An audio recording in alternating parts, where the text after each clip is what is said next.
todos novamente, bem-vindos a mais uma Osteotalks. Este podcast vai ser com o Dr. Gustavo Cuco.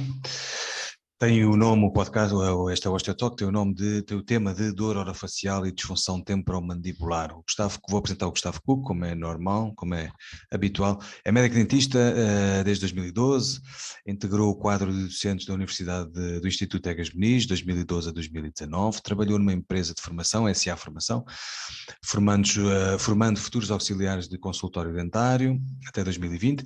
Tem um mestrado em Medicina Dentária no Instituto Universitário Egas Muniz. Tem duas pós-graduações, uma em Nutrição Clínica e outra em Introdução à Investigação Clínica da Faculdade de Medicina da Universidade de Lisboa. E trabalha em consultoria na área da saúde e é team leader de uma equipa com mais duas dezenas de profissionais. Para além disso, trabalha enquanto médico dentista, é especialista e é a sua área de intervenção na avaliação clínica de sinais e sintomas na disfunção orofacial e bruxismo, onde determina fatores potenciais de alterações no desempenho desportivo relacionados com a saúde bucal, da avaliação de potenciais fatores de risco associados à disfunção temporomandibular, bruxismo e cefaleias, e na criação de dashboards, análise de dados e projeção de potenciais ações terapêuticas com base em evidências científicas. Atualmente exerce a sua atividade de médico dentista na Lisbon Smile Clinic. E obrigado, Gustavo, por teres aceitado o convite. Nós conhecemos há muitos anos, nunca neste contexto, mas tenho por ti já aliás, estávamos aqui à conversa e eu já tinha dito em off que já valeu a pena, porque de facto é um prazer assim, voltar a falar contigo e principalmente perceber aqui a tua forma de pensar. E foi exatamente isso que me cativou a atenção. E agora, passando já para a primeira pergunta, no teu LinkedIn, foi voltar a rever-te a tua cara, ainda sem falar contigo, e depois de olhar um bocadinho para o teu currículo e de perceber que, de facto, esta questão da ATM e da intervenção na disfunção temporomandibular e etc., uma área que eu gosto, é uma área que é muito até, enfim, é bastante conhecida, existem muitas formações sobre este tema, sobretudo na terapia manual, mas imagino que na medicina dentária também. É uma área que é complexa e é uma área que eu tenho vindo a perceber que a última década talvez tem levado assim uma grande revolução nesta área, porque à medida que se sabe mais coisas sobre a dor, sobre a dor crónica, sobre a dor orofacial, sobre que a neurociência vai desbravando tanta e tanta coisa, mas também a medicina desportiva, tanta coisa, enfim, a ciência evolui tanto em anos e sobretudo na última década, comecei a perceber também que esta questão da ATM já não era assim tão simplificada como na altura que eu aprendi. E já não, havia coisas que já não teriam assim tanto significado ou tanta relevância clínica ou mesmo nenhuma. E uma das coisas que de facto que me surpreendeu foi que havia alguma conflictive evidence, alguma evidência e produção de ciência um bocado em conflito, nomeadamente na área da parte desportiva, na área desportiva, na relação com a saúde bucal. Então é muito bom ter alguém que de facto é especialista nesta área, de um ponto de vista de médico, enquanto médico dentista, enquanto intervenção nestas áreas, e portanto é ótimo teres aceitado este convite e ouvir também o outro lado, não só o lado da terapia manual, mas o outro lado, e um lado mais específico na relação com a parte desportiva e especificamente com a parte do bruxismo, da saúde bucal e das cefaleias, porque de facto são pacientes muito complexos. Há pacientes que são muito simples, mas outros são muito complexos, tem ali aparentemente uma multifatorial as causas e depois sinais e sintomas também muito distintos, e onde se vê muitos diagnósticos,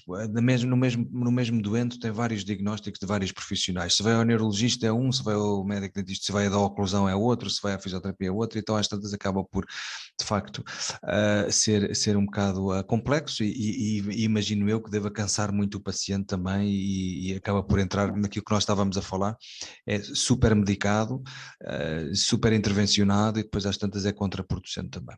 Começava por a primeira pergunta só, então, e se quiseres depois faz uma introdução àquilo que eu disse, se quiseres, mas Começava só então por esta questão que foi aquela que me salientou mais nos últimos dias, que parece haver aqui uma, uma evidências opostas ou conclusões opostas, às vezes até dos mesmos autores, nem num espaço muito curto de publish, de publicações, em que, especificamente na área do desporto, por exemplo, há autores que dizem que de facto os atletas na alta competição têm mais tendência a ter alterações, desordens ou disfunções da articulação temporomandibular. Há outros autores que dizem que não, que os atletas até têm mais saúde articular e osteoarticular e por isso não têm. Então, se calhar começava por esta pergunta. Especificamente na área do desporto, existe alguma evidência que os atletas têm mais tendência a ter ou não ter? E que atletas e que desportos, se isto faz algum sentido, são perguntas muito vagas. E depois, o que é que mudou? O que é que mudou nos últimos anos que é importante nos critérios de avaliação, na percepção, no tratamento? O que é que dizes sobre isto, nesta tua percepção? Bem, antes de mais, obrigado pelo convite. É sempre ótimo podermos falar sobre estas temáticas e aqui apresentar uma visão que espero eu ser o mais franca possível e ao mesmo tempo o mais esclarecedora dentro de uma temática tão não diria complexa, mas com tanta informação como sejam as questões a nível orofacial. É um bocadinho difícil responder diretamente a essa pergunta num sentido. A parte esportiva é extremamente rica naquilo que possa ser a sua consideração, não é? A primeira pergunta que normalmente aí poderíamos fazer para ter aqui como ponto de reflexão é o que é que podemos considerar desporto. É desporto de alto rendimento? É desporto amador? Que tipo de desporto é que podemos estar aqui a abordar também? Em que circunstâncias? Questões demográficas?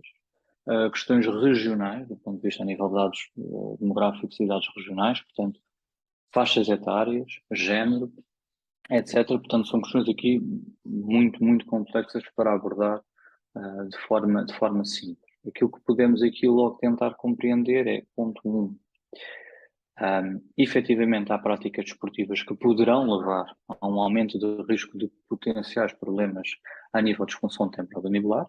Vamos aqui tentar aqui já de alguma maneira Gustavo, explicar e simplificar. desculpa interromper. Deixa-me só Claro. dizer isto, só para acrescentar mais um bocadinho, e porque é desta pergunta que eu próprio até achei que era uma pergunta assim difícil de responder e meio estranho. Estes dois papers, é um 2021 e um 2022, são quase todos dos mesmos autores, aliás são dos mesmos autores, que diz, o primeiro diz Effects of Competitive Sports on Temporomandibular Dysfunction, é uma revisão de literatura, no jornal Clinical Oral Investigation 2021, e o outro diz a Impact of Sports on Temporal Mandibular Dysfunction, a comparison of competitive and recreational female athletes, as well as female non-athletes. E de facto tem o que me chamou mais a atenção é que parecia que tinham conclusões de conflito um paper com o outro, e o que me levou a pensar, ok, uau, esta área tem levado uns grandes abanões e tem levado assim umas grandes incertezas do que parecia quase aquela coisa, fazendo aqui a analogia com o sacro e com o ilíaco, na osteopatia há 30 anos atrás, que era uma coisa que estava para a frente e para trás. Estas áreas são de facto, parece áreas emergentes aqui que se misturam entre a área da desportiva com a da fisiologia, com a da dentária, com a da neurociências, e então às tantas, que conclusões é que podemos tirar, se é que podemos chegar aqui a algum tipo de conclusões nestas áreas? É tudo muito complexo ainda. Ou difícil de responder. A questão aqui já não se trata só apenas da complexidade, trata-se, por exemplo, também de quando avaliamos esse tipo de abordagens e esse tipo de estudos, tentar efetivamente perceber qual é que era o objetivo dos mesmos, não é? E ao mesmo tempo verificar logo como é que eram consideradas, portanto, os potenciais, portanto, fatores a serem estudados, as características da população que estava efetivamente a nível da amostra, portanto, que estava a ser estudada, características que existiam ou não. Por exemplo, no segundo estudo que me fazia uma referência, a primeira coisa que me vem logo à cabeça, a primeira ideia é o facto de, ok, estamos a fazer uma comparação entre atletas de alto rendimento e atletas amadores, principalmente, portanto, do género feminino. Portanto, existem logo aí características do ponto de vista da fisiologia, da anatomofisiologia, que poderão aqui ter de ser muito bem avaliadas e muito bem percebidas para se tirar algum tipo de conclusão, para depois utilizarmos essas próprias conclusões do ponto de vista de evidência científica para uma prática clínica consciente e eficaz. A primeira situação acaba mesmo por ser esta, que te diria sempre para termos aqui algum cuidado. Ponto 1, o que é que são as disfunções temporomandibulares e como é que isto pode estar relacionado aqui com a questão da prática desportiva. O grosso da informação que nós temos a nível de disfunções temporomandibulares, em muitos aspectos, acabam por ser alterações do ponto de vista de um funcionamento da articulação temporomandibular e estruturas que lhes sejam anexas, okay? Musculares, vasculares, neurológicas, etc. E que, por exemplo, o exemplo mais prático que eu consigo aqui transmitir relativamente, de facto, como sendo a prática desportiva como um fator de risco para alterações a nível de disfunção temporomandibular nestes contextos, acaba por dizer, tanto desportos ou de impacto, não é? Ou desportos cuja região craniana e facial possam estar mais sujeitas, não é? A traumatismo. É a primeira situação, ou seja, ações traumáticas serão sempre um potencial fator de risco para problemas de função temporomandibular nestas características. Basicamente, desportos de combate dificilmente não serão um fator de risco. Boxe, kickbox, muay thai, taekwondo, etc. Serão sempre modalidades que poderão ter aqui uma forte influência e impacto a nível de fatores de risco para problemas de função temporomandibular. Mais não seja fraturas mandibulares ou lesões articulares severas, portanto fraturas ósseas e lesões articulares severas, fruto do impacto, portanto traumatismos por impacto. Outra problemática aqui que podemos aqui eventualmente também tentar considerar nesta situação será sempre questões de ativação neuromuscular na região facial, que muitos atletas possam fazer, ou seja, apertamento dentário, naquilo que seja uma ação consciente de um apertar dentário, que possa acontecer em muitas modalidades, consciente ou inconscientemente, por parte dos atletas. E qual é que é o efeito dessa circunstância a curto, médio e longo prazo? Se é que existe, e se existe, quais é que são os riscos ou fatores de risco? E aqui entramos aqui com uma série de variáveis que aí sim consigo dizer que é difícil de conseguir ainda quantificar e quantificar, mas que são extremamente interessantes e que para o futuro eventualmente poderão ser uma área muito interessante para quem gosta de investigação científica, nomeadamente para quem procura utilizar mecanismos de evolução tecnológica, análise de dados, inclusivamente portanto, a análise potencial de dados com inteligência artificial, na capacidade de compreender a nível neurofisiológico o que é que acontece num indivíduo que tenha uma determinada ação de contração neuromuscular. A nível, portanto, estamos mais uma vez falando única e exclusivamente aqui de toda a região crânio-cervical, okay? Não separando aqui, portanto, a região cervical, nem a própria parte do crânio, mas a partir do momento que eu tenho uma contração muscular na região, portanto, facial, dificilmente não terei também um aumento do tónus muscular em outras regiões, nomeadamente a nível de crânio e a nível de parte cervical. Isto não quer dizer, e não podemos daqui partir, para problemas ou disfunções orofaciais por este tipo de hábito ou comportamento. E aqui vou já introduzir uma temática muito importante para responder a uma das futuras perguntas iniciais, que foi a dificuldade que existe hoje em dia para considerar, então, qual é a ação clínica que nós vamos ter baseada em evidência. Temos uma evidência que nos diz uma coisa, uma evidência que nos diz outra coisa. E isso é muito comum a nível de evidência científica hoje em dia, precisa ter algum cuidado a fazer essa avaliação. Por isso é que saber ver e avaliar estudos científicos tem hoje em dia um fator muito grande para o sucesso. É hoje em dia um fator muito grande, sempre foi, mas hoje em dia ainda mais para o sucesso de uma abordagem terapêutica. Portanto, ciência baseada em evidência é aquilo que nos vai aqui conseguir salvaguardar, não cometer ou tentar diminuir o potencial de risco de tomadas de decisão para o utente, a nível clínico, não só, que não sejam as mais corretas. E, nestas circunstâncias, é importante separarmos aqui o que é que são comportamentos / fatores de risco e o que é que são problemas de disfunção propriamente dito. No caso do apertamento dentário, ou seja, no caso do bruxismo, que muitos atletas poderão apresentar e que é considerado dentro da questão orofacial e, portanto, da relação, eu não quero aqui evitar o termo disfunção orofacial, porque, como te digo, pode ser uma questão de um fator comportamental e não uma disfunção, que poderá, e mais à frente se quiseres podemos abordar isso, poderá ser inclusivamente um fator protetor, mas isto para simplificar para já que um hábito ou um comportamento não é necessariamente um problema disfuncional, não? E tem de ser aqui também considerado. Não nos é fácil agora e sim quantificar e qualificar de que forma é que estes hábitos ou comportamentos podem ter uma influência, nomeadamente na performance esportiva de um atleta de alto rendimento. Pensamos que isto pode ter aqui alguma influência, e inclusivamente tentou-se desenvolver aqui um conjunto de estudos, e temos um colega, Luís Redinha, que com um conjunto de outros colegas na Faculdade de Universidade Humana têm procurado fazer essa avaliação, nomeadamente em questões específicas de ganho de força, nomeadamente de membros superiores, e portanto a nível de peito e pescoço, com uma ação de contração muscular a nível orofacial e cervical de forma estabilizada. O que eu quero dizer com isto? Com uma plataforma, portanto uma goteira determinada e adaptada individualmente a cada atleta, e verificar se existia alguma diferença entre a utilização de goteira ou não utilização de goteira no ganho de força. E é isso que eventualmente tentou-se aqui também avaliar, um estudo com uma dimensão, portanto, da amostra ainda assim não suficiente àquela que gostaríamos eventualmente de ter, mas dá-nos já aqui umas luzes para tentar perceber eventualmente que possível influência que existe. Mas mais uma vez é uma situação ainda difícil de avaliar dentro de hábitos e comportamentos. Problemas de disfunção temporomandibular per si, ou seja, alterações osteoarticulares ou musculares com forte impacto no atleta, já é uma situação mais difícil aqui de considerar.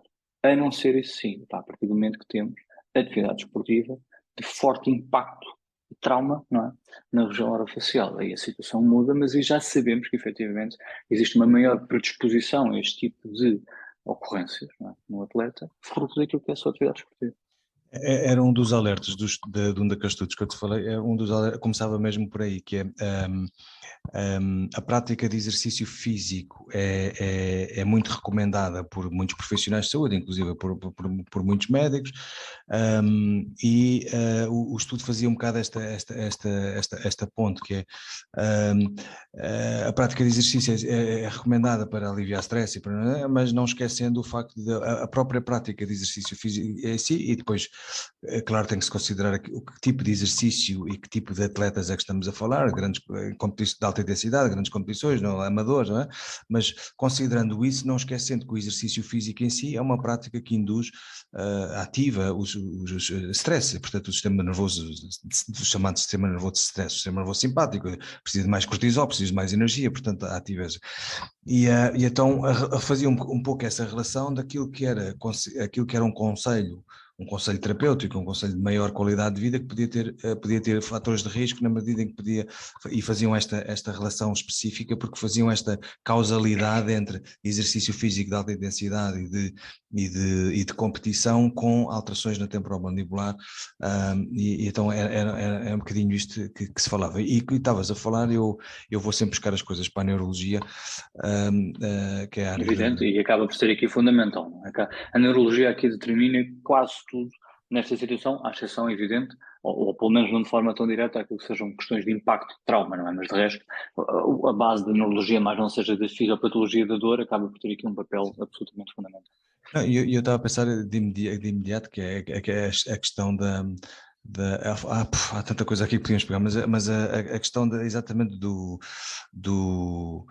não do macrotrauma, da fratura, do impacto, mas do microtrauma. O microtrauma só pelo aperto que tu falavas, o aperto bucal, numa atividade desportiva ou uma atividade qualquer de stress, que é muito semelhante à resposta de fight or flight, isto é, os músculos, as vias reticuloespinais e vertebroespinais para parecermos maior e mais altos estão muito ativadas, as vias trigeminais também para apertar a boca, mas não é para mastigar, mas é porque estamos zangados, e tudo isso faz aquela a região crânio-cervical e crânio-cervical-mandibular toda super ativada, não é? Que tu falavas, e fez-me pensar na seguinte questão, que é Existe um estudo mais antigo, 2015, que falava, e estavas a falar na área do desporto, mas que concluía a seguinte coisa. Concluía-se, eu vou parafrasear, concluiu-se que fatores como respiração bucal, desordens da articulação temporomandibular, e podemos discutir o que é isto, mas as doenças periodontais, a má oclusão, as perdas dentárias e, consequentemente, a dor, restringem a alimentação, prejudicam o repouso, reduzem a motivação e o desempenho nos treinos, causando diminuição do rendimento ou até mesmo o afastamento do atleta dos treinos e competições. E faz sentido no seguimento do que estavas a dizer agora que falaste na FMH, em termos de era um bocadinho isso que estavas. Isto é um estudo 2015, chama-se Saúde Bucal e Performance Física dos Atletas, numa revista da ortodoxa. É um pouquinho isto que estamos a falar nas alterações na relação com o sono, na relação com a alimentação, com a performance física, depois falavas concretamente na parte de força, não é? Portanto, no performance, na performance mais de força e de explosão no movimento, não é? Mas na área desportiva fazem de facto esta relação tanto com a alimentação, com o repouso, com o sono, com a performance. Eu ia ser um bocadinho advogado do diabo, mas ok. Sim, diz.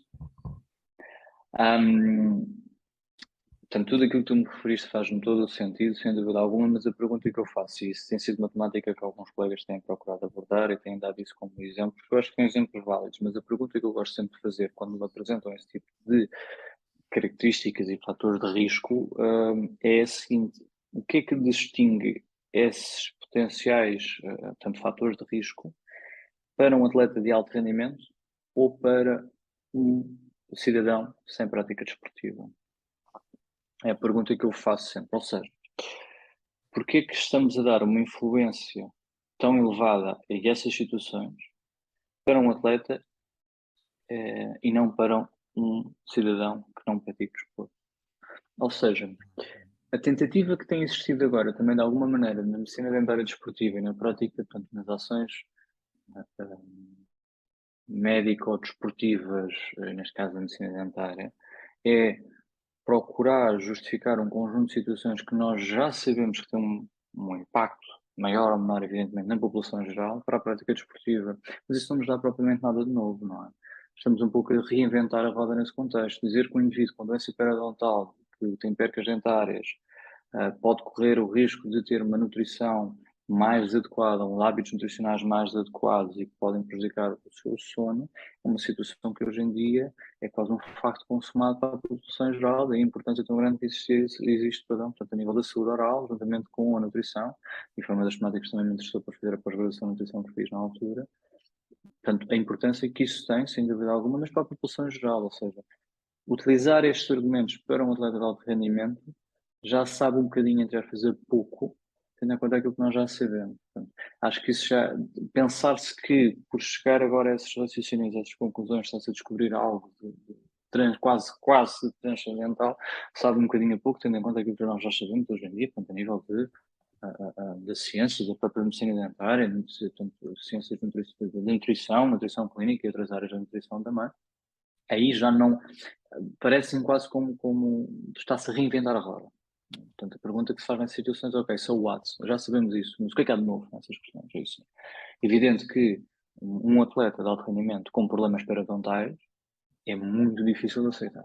Não é? Ainda para mais, sabendo que cuidados de higiene oral acabam por ter um papel absolutamente fundamental na saúde periodontal de qualquer indivíduo, salvo algumas situações que possam envolver potenciais problemas ou autoimunes, ou de foros imunitários, etc., que efetivamente aí sim é a necessidade de uma alocação de recursos muito mais específica. Mas para o resto da população não é isso que se passa. Não é? Portanto, a higiene oral consegue fazer essa solução. A nutrição consegue acompanhar os atletas. Inclusivamente nessa situação, na altura quando deixei a Gasmeniz por motivos também de foro pessoal, já existia um forte interesse, e honra seja feita à instituição, já existia um forte interesse na alocação de recursos entre a medicina dentária e a própria nutrição, exatamente para o acompanhamento de atletas. O que para mim não me faz muito sentido quando abordamos esta temática é considerar que fatores de sucesso na saúde oral de qualquer cidadão passem agora a ter um peso acrescido num atleta de alto rendimento. Acho que já me saiba, portanto, eu não posso aqui, não podemos alocar recursos que seriam absolutamente normais para a população em geral para um atleta. Isso não fará muito sentido, já tem de ser já um ponto assente. O que nos interessa aqui, o que vai aqui interessar um dia nestas situações é, com base nas novas tecnologias, como é que nós vamos conseguir considerar isto, nomeadamente nas áreas que falaste a nível de neurociências. Uma das primeiras situações que me salta logo assim à ideia é a capacidade que venhamos a ter agora no futuro de fazer análises salivares altamente específicas, não é?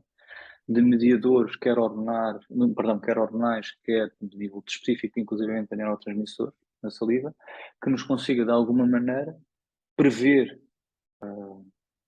capacidades, tanto a nível atlético, tanto do atleta, passa aqui para nós, mas também pré-determinar ou tentar de alguma maneira utilizar esses mediadores, esses fatores, como potenciais fatores para uma avaliação de variações a nível da performance desportiva, por exemplo. A primeira situação que me vem à cabeça é a utilização de sinergias entre a medicina dentária e novas tecnologias de avaliação bioquímica, não é? Que possam inclusivamente ser feitas no momento com recurso portanto, a sistemas informáticos que conseguimos ter, por exemplo, a nível de sensor que se consiga utilizar. Portanto, fala-se muito na possibilidade, já existe inclusive em algumas situações, a possibilidade de utilizar sensores específicos a nível de estruturas orais para fazer determinadas avaliações. Neste momento, a principal avaliação que é feita é a nível de capacidade de força, não é? Mas eventualmente utilizar novas tecnologias e desenvolvimento de empresas e startups que consigam utilizar através da tecnologia e fazer medições muito, muito específicas e individuais daquilo que é a performance do atleta, ou inclusivamente, e agora acho que podemos também introduzir aqui já esta temática, daquilo que sejam as aplicações que tu tens hoje em dia, portanto, para instrumentos que vão desde smartphones a smartwatches, não é? Que têm uma capacidade cada vez maior de análise de dados, é? Inclusivamente verificar se consegue desenvolver algum mecanismo para uma avaliação a nível de análise de dados, mais uma vez falando aqui a nível de análise de dados, que é aquilo que será um fator diferenciador, de mediadores específicos ou de questões específicas que se veja que efetivamente podem ter uma influência. Portanto, é dar um bocadinho o passo acima, ou seja, saímos um pouco daquilo que é um panorama, diria já, banal, que muito se fala, mas que não acrescenta rigorosamente nada de novo, porque não há nada de novo aqui que seja acrescentado. Dizer-me que um atleta que tem doença periodontal pode ter mais problemas que um atleta que não tenha doença periodontal. Então a pergunta que temos de fazer é, um indivíduo, homem ou mulher, mais velho ou mais novo, que tenha doença periodontal, estará sujeito a alterações de saúde oral e não só, comparativamente a um indivíduo que não apresenta essa patologia. Não é? Isso não é nada de novo. Portanto, aqui é a situação de inovar um bocadinho. E ainda quando vemos agora estes artigos que fazem muito estas referências, é importante deixar de reinventar a roda e avançar um bocadinho mais para situações mais avançadas. E mobilizar inclusivamente recursos económicos e recursos, e aqui refiro muito à parte económica, mas também de recursos humanos, de investigadores, etc., para essas situações. Eu penso que aqui eu não sei, mas o objetivo do estudo, depois de ler o estudo, era um bocadinho falar daquilo que era o impacto de alterações na articulação temporomandibular e da oclusão, etc., impactava no atleta em particular, em que a alimentação e o sono e a suplementação e aquela coisa tem que ser muito mais ao pormenor, não é? Ou deve ser, sobretudo em atleta de alta competição, em que enfim, 8 horas de sono e depois repousar à meia da tarde e depois não sei o quê, então que de facto impactava de uma forma muito mais, se calhar, visível ou dramática no desporto em si, as alterações, porque não era só uma questão local, mas que tinha um impacto sistémico. Eu fiquei com essa ideia que o coisa, mas é como tu dizes, é vida. Os diagnósticos, os critérios de diagnóstico mudaram, não é? Porque falávamos há pouco em off. Estávamos a falar um bocadinho daquilo que eram as formações, enfim, há uns anos, a forma como se falava destas disfunções, a forma como se intervia, mesmo na terapia manual, e os Diagnostic Criteria for Temporomandibular Disorders, TMD, for Clinical and Research Applications, estou a ler um outro estudo, que são umas recomendações da International TMD Consortium Network in Orofacial Pain, estas coisas mudaram um bocadinho, estes critérios de diagnóstico, porque Uhum. da mesma forma que na ATM, da mesma forma que nos discos intervertebrais, sabemos que um indivíduo que tem uma hérnia discal não tem obrigatoriamente ter dor, ou que tem uma artrose, ou uma osteoartrite, não tem que ter dor, da mesma forma que os discos, a fibrocartilagem do disco na ATM também tem alguma capacidade de regeneração, portanto aquilo mais degenerado ou menos degenerado, enfim, pode eventualmente regenerar e depois não sei, mas a verdade é que daquilo que eu tenho ouvido recentemente em congressos, mesmo lá fora, é que de facto está-se a sair muito daquela ideia que temos uma articulação com aspectos degenerativos ou mesmo aparentemente com aspectos inflamatórios, mas que o indivíduo não tem que ter uma Uhum. alteração mecânica disfuncional ou dor, e Uhum. portanto está-se a sair um bocadinho daquela avaliação, imagino eu, daquela avaliação puramente mecânica, está em protrusão, em introdução, não sei. Evidente, evidente, evidente.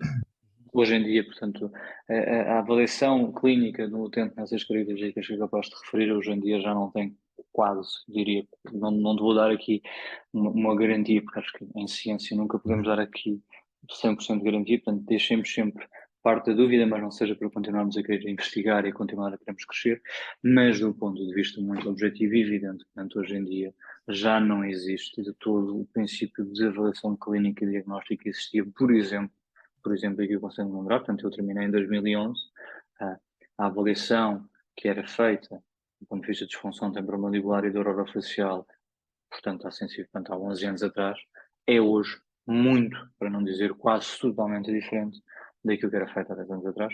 Isso é uma característica extremamente interessante daquilo que é a ciência, daquilo que é o método científico, é a constante evolução e a procura por fazer mais a melhor.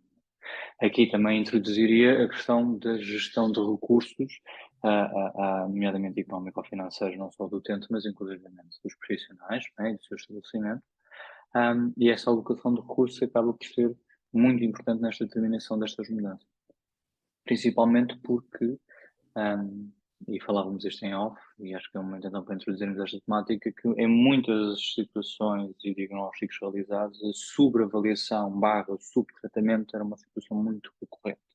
Inclusivamente em utentes que apresentavam questões, isso sim, de dor orofacial, ou dor craniana, ou dor cervicofacial, etc. Portanto, tudo aquilo que envolvesse questões de dor, havia sempre uma ação dentro da medicina dentária profundamente baseada em abordagens muitas das vezes irreversíveis, ou seja, procurava-se fazer alterações de posicionamento barra reabilitação. Portanto, a reabilitação no geral, mas tanto a alteração de posicionamento, ou inclusivamente questões da prótese propriamente dita, naquilo que seja a reabilitação oral, colocação ou não de dentes em determinadas posições, em determinadas características, que têm um papel fundamental naquilo que é a saúde oral do utente, paciente, mas que não poderão, per si, responder àquilo que seja um problema de orofacial. Ou seja, uma reabilitação no utente não é uma garantia que o utente deixe de ter as queixas que apresentava antes da reabilitação. Isto pode ser um problema. Ou seja, nós solucionamos uma série de questões para o utente, que são fundamentais. Portanto, consegue mastigar, consegue falar, esteticamente sente-se muito mais realizado. Mas o motivo que eventualmente pudesse levá-lo a uma consulta, que seria um problema de orofacial, pode não ficar resolvido. E aí temos aqui um problema. Portanto, ou seja, sim, eu dei algo ao utente, mas não aquilo que ele me pediu. E isso é importante aqui também considerar. A base para nós fazermos esta avaliação muitas das vezes estava relacionada com utentes que, ao terem dor, pudessem ter relações entre a maxila e a mandíbula, entre os dentes de cima e os dentes de baixo, que fossem responsáveis por essas características de dor que o utente apresenta. Portanto, durante muito tempo, um princípio mais mecanicista daquilo que era a, a relação temporomandibular e dentária determinava que, perante uma determinada posição e relação entre a maxila e a mandíbula com uma determinada posição e adaptação dos dentes de cima com os dentes de baixo, e isto aqui numa linguagem mais simples para quem quer que nos esteja a ouvir consiga perceber o que eu quero transmitir aqui, seria a base para uma saúde articular e ausência de dor. O que depois começou-se a considerar, e já na altura já havia algumas vozes contra estes princípios mecanicistas, mas eram muitas das vezes ainda postos de parte, hoje em dia são a corrente mais usada, efetivamente aquela que é mais objetiva e com uma evidência científica mais robusta, é que perante esse princípio mecanicista significava que um utente que apresentasse essas características nunca poderia ter dor. E um utente, ou um paciente, perdão, que nascesse com as características que estes princípios mecanicistas diziam ser as ideais, não podiam ter dor. Porque se aquilo que nós determinamos é que, perante estas características, não há dor e sem estas características vai haver dor, então quem tem estas características iniciais não pode ter dor. E aqui surgem os problemas onde efetivamente isto por simplesmente cai, que é o facto de muitos utentes que têm determinadas características da relação de dentes de cima com os dentes de baixo, maxilar-mandíbula, que eram considerados nestes princípios como as ideais, apresentavam disfunção temporomandibular, mas não seja a nível de dor. Portanto, cai por terra este princípio, à luz de evidência científica, tem de ir por terra, porque eu não posso dizer que para determinadas características eu tenho saúde, quando pacientes que apresentam as características não têm saúde. E, portanto, aí a situação vai por terra. O que é que hoje em dia tem de se considerar? Tem de se considerar, efetivamente, que as relações entre maxila e mandíbula não traumáticas, ou seja, quando não tem um trauma associado, devem ser muito bem avaliadas sobre características de serem ou não patológicas, podem ser fatores de risco.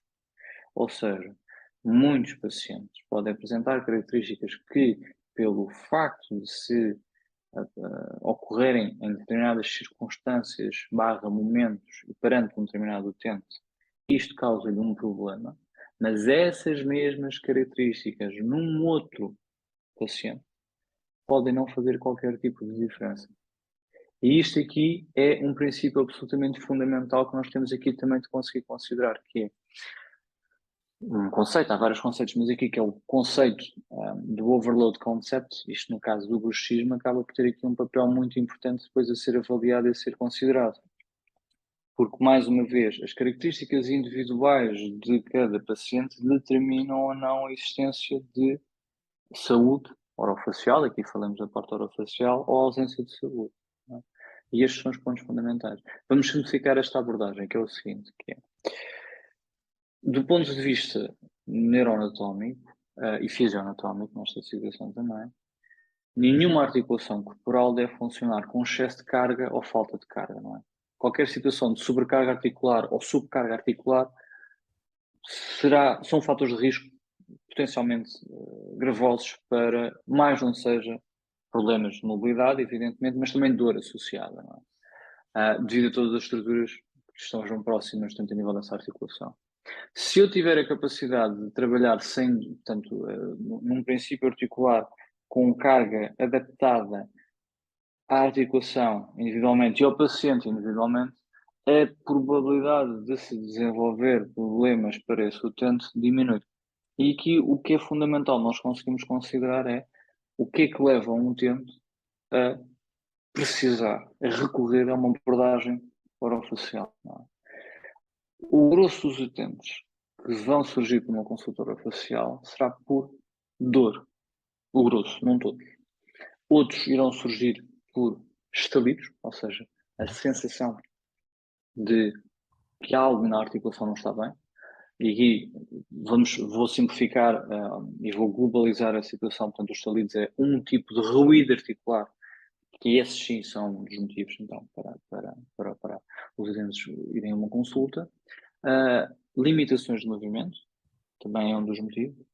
Mas o grosso das consultas, eu não considero aqui nenhum paper onde efetivamente esta análise tenha sido feita, de certeza já terá sido feita, mas consigo dizer aqui por uma experiência pessoal que vale aquilo que vale, evidentemente, mas o grosso dos utentes que vão, e se falamos até com outros colegas que trabalham só nesta área, o grosso dos utentes quando são deslocados, quando se deslocam, perdão, a esta consulta e não tenham sido reencaminhados previamente, têm por base dor orofacial. E, portanto, nestas características, se existir uma saúde dentro daquilo que é a capacidade articular e se conseguir explicar ao utente o que é que ele pode ou não pode fazer, deve ou não deve fazer, per si é a abordagem terapêutica mais eficaz, per si é a abordagem terapêutica mais correta. Okay? E, portanto, isto muda completamente os princípios mecanicistas que estávamos a falar.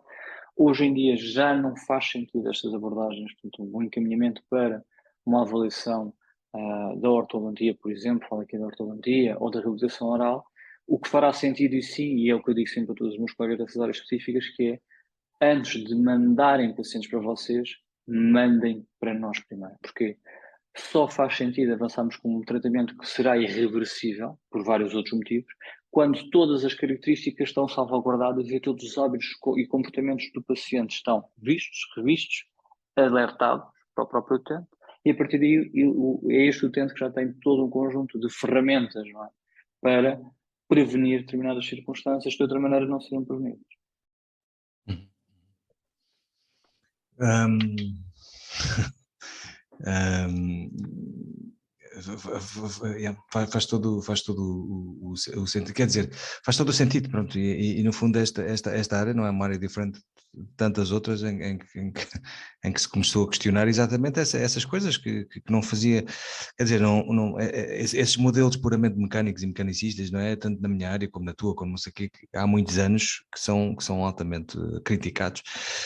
Na minha área, enfim, é muito criticado, mas continua-se muito a intervenção, talvez porque intervimos com as mãos, continua-se a intervir muito, a pensar muito de forma mecânica, mas cada vez é muito interessante ver isto, que todas as áreas estão a atravessar por este caminho onde o utente ou o doente é cada vez mais o centro e a peça fundamental para a sua própria reabilitação, dos seus hábitos de vida, aquilo que devem ou não devem fazer, aquilo que, enfim, e não só a coisa se dá mais para a frente ou mais para trás, etc. No teu caminho e na tua experiência, e mesmo no teu trabalho interdisciplinar, se calhar não tão atual, mas mais antigo, onde é que fica o papel, se é que fica, mas se é que podes falar um bocadinho mais disto, ou em condições particulares, o papel da terapia, da intervenção manual, seja da osteopatia, seja da fisioterapia, ou seja, onde é que fica o papel, se é que tu vês esse papel, e se não te vês, tudo ótimo, mas das alterações, eu sigo um grupo que tem mais a ver com a mobilização neural, as neurodinâmicas, mesmo no crânio, nos ramos do trigêmeo, mandibulares, relacionados com a dor orofacial e com outras coisas, alterações do neuroeixo e coisas assim, neuromeningias, mas mecânicas, mas neuromeningias e depois neurogénicas também, mas é um grupo de estudo, uma delas é médica e é fisioterapeuta, o outro é doutorado, não sei o que, é um grupo assim, de 4 ou 5 pessoas, que continuam a falar e continuam a intervir muito em disfunções orofaciais e relacionam com alterações crâniovertebrais, nomeadamente com a coluna cervical, onde fazem também um trabalho semelhante àquilo que eu faço, de mobilização das neuromeninges e do trigêmeo e de coisas assim. Onde é que tu vês onde é que encaixa o papel da terapia manual? Encaixa sempre, é consoante a disponibilidade do paciente. Há alguns pacientes que de facto basta alterações dos seus comportamentos que é o suficiente para. Consegues falar um bocadinho sobre isso? Consigo, não é uma temática propriamente complicada. A verdade é que, do ponto de vista prático, e aqui sendo honesto, este tipo de abordagens mais manuais fará sentido em utentes que não consigam per si fazer esse tipo de abordagens a nível desta fisioterapia ambulatória e deste conjunto de exercícios que deverão fazer diariamente. É tal situação que também falávamos em off, que é um utente que tenha alguma limitação motora ou alguma limitação cognitiva, mas que ao mesmo tempo apresenta estas características, estas queixas e que não consiga per si proceder a uma abordagem de fisioterapia de forma autónoma, não é? O recorrer a abordagens de terapia manual podem ser bastante vantajosas nesses contextos. Agora, a grande temática nesse aspecto que tem de ser aqui também de alguma maneira abordada e entremos aqui numa situação também, portanto, tratemos as coisas pelos nomes sem qualquer tipo de receio nessa situação. Passar por abordagens de terapias manuais neste tipo de circunstâncias, muitas das vezes pode ser um fator de risco, inclusivamente, para o sucesso da abordagem terapêutica, porque basta o paciente não estar tão habituado a determinadas abordagens que lhe sejam feitas, quer do ponto de vista muscular, quer do ponto de vista emocional, pode ser, inclusivamente, um fator de risco para o próprio utente dizer que se sente pior com a abordagem terapêutica ao invés de se sentir melhor, e, portanto, isto pode ser aqui, inclusivamente, um problema. E depois também com muita honestidade nessa situação, e aqui falando um bocadinho daquilo que foi a luta que eu lembro de teres travado e que eu também tive o privilégio de acompanhar relativamente àquilo que é um processo de legalização absolutamente fundamental, não é? para os profissionais das várias áreas, nomeadamente aqui das terapias manuais. Corres sempre o risco e corremos sempre o risco de ter profissionais que efetivamente não tenham as competências necessárias para uma abordagem de segurança e também para uma abordagem eficaz para o próprio utente, não é? Portanto, corremos aqui uma série de riscos em que os pacientes possam ter um serviço pior, não é? Com risco para a sua saúde, porque efetivamente nos princípios daquilo que são a determinação do que é um terapeuta manual, não é? Não temos aqui um grau de segurança em muitos aspectos, não é dado um grau de segurança aos utentes. E isto pode ser um problema, não é? Ou seja, pode ser um problema no sentido da referenciação, não é? E de cenários e de situações em que utentes que sejam mal referenciados podem correr risco. Portanto, é sempre uma situação um bocadinho ingrata na disposição, no sentido em que podemos ajudar os pacientes com esse tipo de terapêuticas. Será que faz sentido sim ou se não? E quando faz, em que circunstâncias e para quem e para como é que consegues aqui reencaminhar? Ou os colegas que, não conhecendo ninguém que trabalhe na área, que é sempre o risco, possam estar a encaminhar utentes para uma situação que pode ser bem mais prejudicial, provavelmente benéfica. Há muitos fatores de risco aqui que têm de ser considerados e sabemos que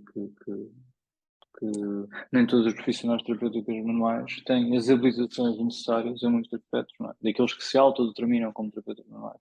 Têm portanto, as competências técnico, portanto, principalmente aqui técnico, competências técnicas mais do que outro termo, para proceder a este tipo de abordagens. Portanto, é sempre também esse risco e acho que é importante também aqui focarmos esses pontos, porque efetivamente isto é uma realidade, não vale a pena escondê-la, não é? Estivemos lá, tive o privilégio de ver na tentativa, de alguma maneira, de dar aos profissionais da área o reconhecimento necessário, não é? E, portanto, sabemos que efetivamente fosse um problema e não tem de se ter isso em consideração. Sim, sim, sim, sem dúvida. Pois, é no fundo também perceber a tua sensibilidade, porque podemos, sei lá, podemos traçar analogias, por exemplo, com as lombalgias e os fenómenos de discopatias, etc., onde há mais, quer dizer, há muita, pelo menos muitas opiniões, a maior parte das opiniões concordam, opiniões de pessoal que investiga estas áreas e desde a área da dor, a área do exercício, etc., que de facto este tipo de problemas mais associados às ditas lombalgias e discopatias, etc., esta coisa muito genérica que pode ser por muitas por muitas causas, que de facto tem um grande benefício e eventualmente mesmo a cura, entre aspas, a recuperação com exercício ativo e com movimento, etc., que não precisarão de mais nenhuma intervenção. No entanto, há outras evidência, até mesmo em guidelines, que fala que de facto o trabalho manual, as manipulações vertebrais que podem ter um impacto positivo em fenómenos, por exemplo, na analgesias e etc. Fenómenos de analgia e eventualmente mesmo de placebo ou de modulação da dor, etc. E mesmo alguma alteração mecânica porque o paciente tem menos dor, portanto há ganhos, por exemplo, de mobilidade, etc. E portanto é interessante ver que mesmo pessoal destas áreas, mas uns mais virados para a terapia manual, continuam a apostar na intervenção direta manual, seja intervenção mais no aparelho nos aparelhos musculoarticulares, mas também neurogénicos, com aqui a integração de várias áreas da terapia manual de sempre, não é? Onde depois obviamente o paciente terá o grande papel da sua própria mudança de hábitos. Há bocadinho falava, fiquei curioso, é um bocadinho off-topic, não é? Mas assim, desviando um bocadinho aqui, fiquei curioso com a cara que fizeste, porque estávamos a falar de um paciente porque eu falava de que quer dizer, às vezes há pacientes que parecem simples, ou pelo menos mais dentro do que é o normal, não é?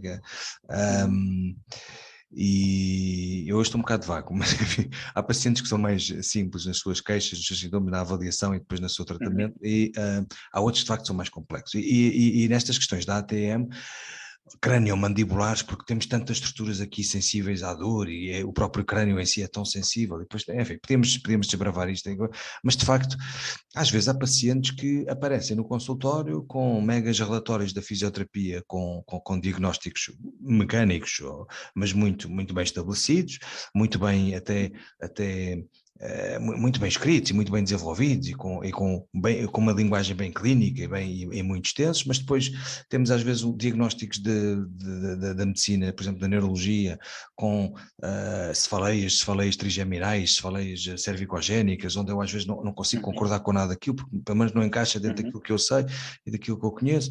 E depois temos estes pacientes que às vezes a única queixa é de facto são as crepitações, e são uma dor que vem de vez em quando, mas que não tem ali propriamente um padrão, mas que às tantas aparecem-nos quase cansados de lhes mexerem na boca, e um fala da goteira, o outro fala da maloclusão, o outro fala do siso, o outro fala tem que tomar medicação para a dor, tem que estar com dor crónica, o outro fala de exercícios e vai para casa e faz os exercícios, e não sei, e às tantas isto é cansativo para os próprios, e tu fizeste altamente desgastante.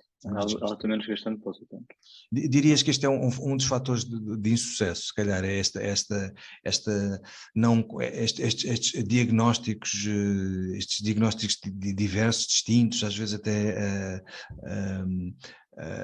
contraditórios, em que não há uma espécie de enfim, de um fio condutor em termos de guidelines, em termos de critérios de tratamento e de diagnóstico, e que acabam por perpetuar um paciente neste tipo de intervenções que depois não têm grande sucesso.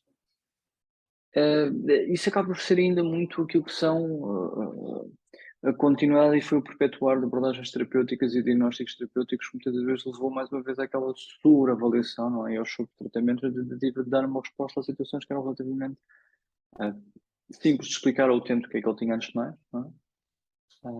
E depois compreender que muito daquilo que são. É assim, imagina, tu estás-me a falar, por exemplo, de uma situação que também apanhei com alguma frequência relativamente àquilo que eram diagnósticos de nevralgias de trigêmeo ou de situações mais específicas dentro de variedíssimas áreas neurológicas, etc. Lembro-me bem da questão das nevralgias de trigêmeo, por exemplo, associadas às dores nevrálgicas que muitos utentes referiam. Ao longo da minha carreira encontrei um caso que era efetivamente um problema de uma nevralgia de trigêmeo. Um caso. Foi o único caso que encontrei. E porquê que eu digo que encontrei? Por um motivo muito simples. Neste exemplo específico, outros irão existir, evidentemente, e depois um colega de neurologia aqui seria uma ótima forma de nós conseguirmos ter esta conversa, mas no grosso, portanto, de uma forma muito simples. A única forma que tu tens de forma, ou a única metodologia que vamos aqui utilizar para determinar a existência de uma nevralgia trigêmea tem de ser uma ressonância magnética corretamente bem feita e executada a todo o nervo trigêmeo e tentar determinar eventualmente se existe ou não existe algum tipo de conflito próximo, não é? Isto quando são nevralgias, portanto, de causa primária ou secundária, e neste caso nas questões secundárias, quando efetivamente tens ali algum conflito próximo ou vascular ou de outro tipo, esperamos que obviamente não aconteça, mas por exemplo massas tumorais, poderá ser um exemplo, em cenários bastante adversos. Eu tive uma situação destas efetivamente. Todas as restantes não correspondiam. Felizmente não fiz muitas prescrições a nível de ressonâncias magnéticas nesse aspecto. Fiz naquele caso que efetivamente havia uma forte suspeita ainda para mais um paciente já estava polimedicado e que não sentia qualquer tipo de diferenças. Portanto, aí sim, a necessidade de um diagnóstico preciso é fundamental, neste caso para conseguir explicar ao utente efetivamente o que ele tem. Mas isto para dizer o quê? Os sobrediagnósticos é uma situação muito recorrente e continuam a ser recorrente, muitas das vezes não recorrendo a princípios metodológicos, mais não seja de imunologia, os colegas de medicina radiológica aí assumem um papel fundamental, não é? Quando bem encaminhado, obviamente, portanto, haver uma avaliação clínica que efetivamente justifique e considere a importância do meio biológico para também fazer essa avaliação, não estar apenas dependente do meio biológico para fazer uma tomada de decisão, evidentemente, mas acaba por ter aqui um papel fundamental, não é? E muitas vezes muitos dos utentes aqui acabam por ter uma enorme quantidade de informação, princípios terapêuticos que já não se adequam às realidades que hoje em dia temos, frutos da evidência científica que já possuímos, e que acabam por estar ainda muito presos fruto de princípios metodológicos e de abordagens clínicas que já não fazem sentido. E isso depois também tem aqui um problema, que é como explicar ao paciente nessas circunstâncias que a abordagem tem de ser muito mais simples à sua questão, não é? Porque muitos deles vão dizer que não aceitam essa abordagem. Não, o meu problema é complexo, porque todos os seus colegas disseram que era complexo, portanto tem de ser complexo, não pode ser uma coisa simples. Eu não posso ter andado durante esses anos todos com uma determinada abordagem terapêutica que teve os seus resultados, mas muitas das vezes de forma limitada, mas não seja no tempo, e agora o senhor doutor está-me a dizer que afinal o meu problema é muito mais simples do que isso e tem de ter por base uma mudança de hábitos e comportamentos que eu tenho, não é? Isto no caso, por exemplo, de dor orofacial, não de disfunção, mas de dor. Ou na situação de que eu tenho estes salidos e agora está-me a dizer que não há nada que se possa fazer, mas também não é um problema e portanto isto não vai agravar. Em princípio não, a abordagem terapêutica depois aqui tem de ser mantida, não é? E temos aqui de garantir que me faz um conjunto de exercícios, um conjunto de atividades que, efetivamente, me fazem aqui a diferença. Onde nós podemos chegar para uma realidade aqui um bocadinho diferente, que seja importante aqui de considerar, isso sim, é quando estes hábitos e estes comportamentos que estamos aqui a frisar, não é? Têm este tipo de sinais e de sintomas. Ok? Isto agora vamos complicar aqui um bocadinho a situação, que é aquilo que torna o pesar até bastante interessante. É quando estes fatores de risco, estes sinais e sintomas associados a estes fatores de risco que os utentes referem, portanto, ou seja, as dores que os utentes têm, as queixas que os utentes têm, aquilo que nós conseguimos ver das alterações a nível da tonicidade muscular, têm por base uma ação, muitas das vezes, protetora, em alguns casos, noutros não, é simplesmente bem feito, mas uma ação protetora daquilo que são situações de saúde muito mais profundas dos pacientes. Ou seja, uma das temáticas que agora temos procurado ver e temos alguns colegas a nível, não só cá, mas também no estrangeiro, que têm procurado fazer esta avaliação, é verificar se de alguma maneira hábitos de bruxismo noturno estejam associados de alguma maneira, direta ou indiretamente, com problemas respiratórios durante o sono. Ou seja, a apneia obstrutiva do sono, não é? O síndrome da apneia obstrutiva do sono, que possa ter o bruxismo não como uma causa, mas ser este bruxismo um fato ou uma ação despertada por este problema respiratório como tentativa de salvaguarda, por exemplo, da manutenção das vias aéreas numa dimensão que permita a entrada de oxigênio, a entrada de ar, que leve de alguma maneira a salvaguardar a saúde do utente, mas não seja a nível cardiovascular, para evitar questões, por exemplo, paragens cardiorrespiratórias em utentes que sofram da apneia obstrutiva do sono. Portanto, tem-se tentado fazer esta avaliação, ou seja, para dizer o quê?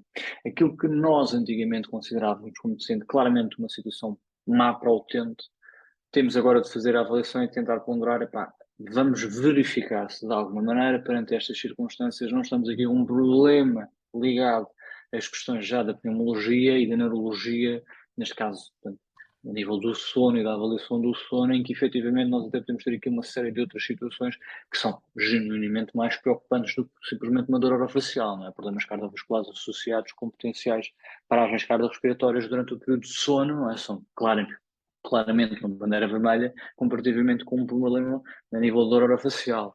E são estas situações que nós às vezes também temos de começar a considerar e verificar efetivamente, atenção, isto está a acontecer.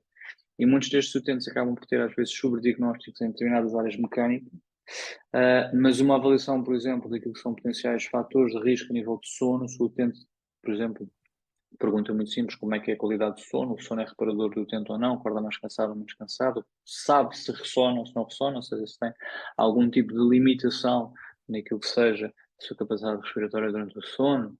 E isto começam a ser perguntas com algum interesse, não é? Inclusive para colegas que trabalham noutras áreas, para tentar salvaguardar de alguma maneira se não existem aqui já outros fatores que possam ter de ser considerados à luz daquilo que é a saúde e bem-estar do utente. Mas aqui, mais uma vez, mudamos o paradigma muda, é diferente neste momento, e efetivamente porque temos mais informação, lança-se mais questões aqui associadas, mas acima de tudo o princípio mecanicista tem de sair na totalidade. Hoje em dia, a fazer uma abordagem de orofacial, desfunção temporomandibular com uma base mecanicista está completamente ultrapassada. Bom. Apetece-me terminar por aqui porque essa frase diz tudo. E sim, estavas a falar e eu estava a pensar nesse meu tal paciente que faz todo o sentido. Estavas a falar das apneias, eu estava a fazer a relação com sim, com os problemas cardiovasculares e com as dispneias paroxísticas noturnas, aquela coisa, e depois aquilo é uma sensação de muito, não sei se sabes o que é as dispneias paroxísticas, associadas aos problemas pulmonares e cardiovasculares, e depois que leva a uma ativação enorme do sistema nervoso simpático, até para conseguir expelir depois aquelas coisas e eventualmente estar associado, estar associado a esta ativação do aparelho bucal. Eu estava a pensar neste paciente em concreto que eu te disse que tinha que tinha sempre este padrão que tem os masseter tão desenvolvidos e acorda com dor e crepitação de manhã, com sensação de cansaço, mas não tem a ideia nem ter tido um sono perturbador, nem tem a ideia de ranger os dentes ou de ter bruxismo, etc. E que depois aparece na consulta com dor aqui, mas depois aparece com vários diagnósticos, um deles de cefaleia trigeminal, que é uma coisa assim, porque só pelo facto de que associada a esta dor também tem dores cervicais, etc. Então é um bocadinho às vezes assim desconectado, ou seja, a percepção que o paciente tem é que toda a gente fala uma linguagem diferente. Isso é um problema, como estás a dizer, é uma situação muito importante. E por acaso aqui portanto, no teu podcast, acho que deu para perceber que é uma situação que tentei também aqui salvaguardar, que é tentar ter uma linguagem o mais simples possível, porque quem está do outro lado são pessoas das mais variadas origens, das mais variadas áreas profissionais, em que uma linguagem que seja excessivamente complexa não ajuda também o utente. Portanto, temos de tentar aqui também simplificar a forma como transmitimos a mensagem. Portanto, temos a capacidade de passar esta mensagem de forma eficaz, mas não complicando, com termos técnicos, que quem está do outro lado pode não saber o que é que são e o que é que significam. Isso não é uma situação importante a ser considerada. É. E tu falavas disso, eu até ia interromper, mas depois não disse nada, que é essa importância da comunicação em saúde, não é? Porque não é assim tão linear, ou seja, comunicar de forma eficaz aquilo que está a acontecer, mas também não menosprezando aquilo que o paciente acha que sabe, ou aquilo que ele expecta, ou aquilo que ele tem em termos de expectativa, e desconstruindo aquilo de forma que também sinta-se seguro e que não se sinta que esteja a ser. Tu falavas de uma coisa que eu revejo imensas vezes, que é nos meus pacientes, que é eu quase podia fazer um estudo sobre isto, que é, eu cada vez que digo aos pacientes, mas o que você tem não é assim nada assim de transcendente, não é assim nada tão complicado, não é? Às vezes aqueles pacientes que dizem que vêm com coisas fora do sítio, não sei o quê, aqueles diagnósticos fatalistas de há 10 anos, e quando se começa a desconstruir aquilo tudo, olha, as coisas não duram 10 anos, e a coisa já está mais que reabsorvido, e quando se simplifica, também se nota de parte dos doentes que é esta pessoa não está a valorizar a minha experiência, não está a valorizar a minha dor, não está então é um bocadinho tricky esta ideia da comunicação. É uma desconstrução. E engraçado que vou ter um podcast agora, o próximo podcast vai ser exatamente com uma farmacêutica especializada em comunicação em saúde e que vai ser exatamente isto, é giro. Olha, Gonçalo, Gustavo, Gonçalo, estava a pensar, o meu paciente é Gonçalo. Aquele paciente que eu estava a falar. Muito obrigado, já estamos aqui há uma hora. Obrigado, eu. Obrigado, Obrigado, por teres aceitado o convite e pronto, olha, um abraço e vamos conversando. Tudo bom, muito sucesso. Um abraço e parabéns pelo teu percurso. Um abraço. Obrigado.